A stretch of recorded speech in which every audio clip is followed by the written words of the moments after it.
കഴിഞ്ഞ കുറേ കാലങ്ങളായി ദീപാവലിക്ക് ശേഷമുള്ള നാളുകൾ ഡൽഹിയിൽ ജീവിക്കുന്നവരെ സംബന്ധിച്ച് വളരെ ദുസ്സഹമാണ്. അനിയന്ത്രിതമായ വായു മലിനീകരണം കാരണം ശ്വാസം എടുക്കാൻ പോലും മനുഷ്യർ ബുദ്ധിമുട്ടുന്നു എന്നത് നിത്യകാഴ്ചയായി മാറിയിരിക്കുന്നു. ഓരോ ദീപാവലി സീസണിലും വലിയ തരത്തിലുള്ള നിയന്ത്രണങ്ങൾ ഭരണകൂടങ്ങൾ ഏർപ്പെടുത്താറുണ്ടെങ്കിലും അതൊന്നും ഡൽഹിയിലെ മലിനീകരണം കുറയ്ക്കാറില്ല. ഈ ദീപാവലി സീസണിലും സ്ഥിതി വ്യത്യസ്തമല്ല.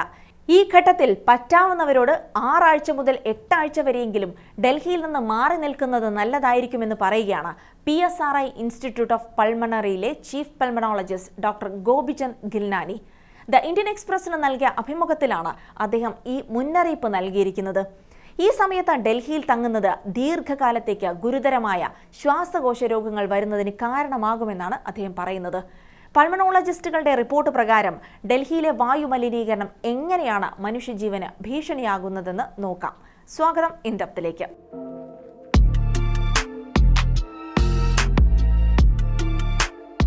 ഡൽഹി എയിംസിൽ നടത്തിയ പഠനം പറയുന്നത് നിലവിലെ ഡൽഹിയിലെ വായു മലിനീകരണം ശ്വാസകോശത്തിനും മനുഷ്യ ശരീരത്തിലെ മറ്റ് ചില അവയവങ്ങൾക്കും ദീർഘകാലമോ ഹ്രസ്വകാലമോ ആയ ഗുരുതരമായ തകരാറുകൾ വരുത്തുമെന്നാണ്.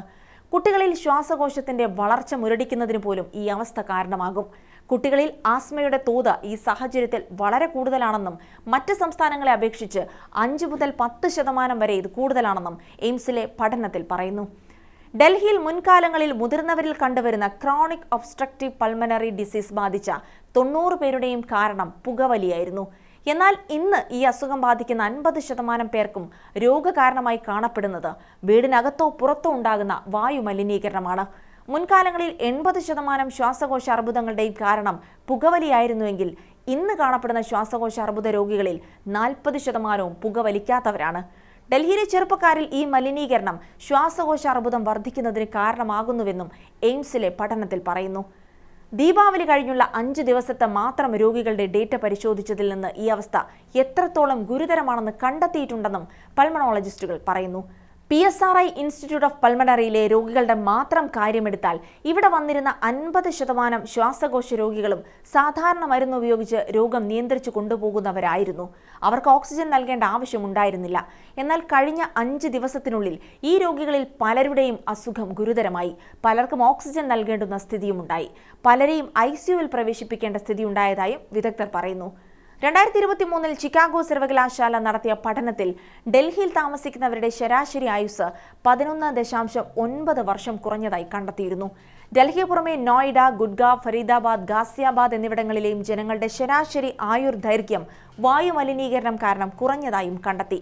ബംഗ്ലാദേശിന് ശേഷം വായു മലിനീകരണം ഏറ്റവും വലിയ നാശനഷ്ടങ്ങൾ ഉണ്ടാക്കിയ രാജ്യം ഇന്ത്യയാണെന്നും ചിക്കാഗോ സർവകലാശാലയുടെ എനർജി പോളിസി ഇൻസ്റ്റിറ്റ്യൂട്ട് പുറത്തിറക്കിയ എയർ ക്വാളിറ്റി ലൈഫ് ഇൻഡെക്സിൽ പറയുന്നു. ഡൽഹിയിൽ ഇപ്പോഴുള്ള വായു മലിനീകരണം ശ്വാസകോശത്തെ മാത്രമല്ല, ഹൃദയം, തലച്ചോർ, വൃക്കകൾ, കുടൽ തുടങ്ങിയ അവയവങ്ങളെയും ബാധിക്കുമെന്നും വിദഗ്ധർ മുന്നറിയിപ്പ് നൽകുന്നു. രോഗപ്രതിരോധ ശേഷി കുറയുന്നതിനും ഇത് കാരണമാകുന്നു. ഇക്കാരണത്താൽ തന്നെ ഹൃദയാഘാതം, മസ്തിഷ്കാഘാതം എന്നിവയുടെ തോത് ഡൽഹിയിൽ വളരെ കൂടുതലാണെന്നും ഡോക്ടർമാർ മുന്നറിയിപ്പ് നൽകുന്നു. മറ്റ് രോഗങ്ങളുള്ളവരിൽ നിലവിലെ വായു മലിനീകരണം മരണത്തിന് പോലും കാരണമാകുമെന്നാണ് പൾമണോളജിസ്റ്റുകൾ പറയുന്നത്. അതിനാൽ തന്നെ സാധിക്കുന്നവരോട് 6 മുതൽ 8 ആഴ്ച വരെയുള്ള കാലത്തേക്ക് ഡൽഹിയിൽ നിന്നും മറ്റെവിടേക്കെങ്കിലും മാറി താമസിക്കാനാണ് പൾമനോളജിസ്റ്റുകൾ ശുപാർശ ചെയ്യുന്നത്. എല്ലാവരും മാറി താമസിക്കൽ പ്രായോഗികമല്ലെങ്കിലും ശ്വാസകോശ സംബന്ധമായ രോഗമുള്ളവർ, ഹൃദ്രോഗികൾ, ഓക്സിജൻ ആവശ്യമുള്ളവർ തുടങ്ങിയവർ ജീവൻ നിലനിർത്താൻ ഡൽഹി വിടുന്നത് നന്നായിരിക്കുമെന്നും ഡോക്ടർമാർ പറയുന്നു. 40 വർഷമായി ഡൽഹിയിൽ സ്ഥിരതാമസമാക്കിയ പൾമണോളജിസ്റ്റ് ഡോക്ടർ ഗോപിചന്ദ് ഗിൽനാനി തന്റെ കുടുംബത്തെ ഇവിടെ നിർത്താൻ താല്പര്യപ്പെടുന്നില്ലെന്നും രോഗികളെ നോക്കേണ്ടതിനാലാണ് താൻ ഡൽഹിയിൽ തന്നെ തുടരുന്നതെന്നും പറയുന്നു. ദീപാവലിക്ക് ശേഷം ഡൽഹിയിലെ ശരാശരി വായു ഗുണനിലവാര സൂചിക വളരെ മോശം അവസ്ഥയിലാണുള്ളത്. ഒക്ടോബർ 30 കണക്കനുസരിച്ച് 300 മുതൽ 400 വരെയാണ് വായു ഗുണനിലവാരത്തിന്റെ തോത്. ഇത് ഈ വർഷത്തെ ഏറ്റവും മോശം അവസ്ഥയും കൂടിയാണ്.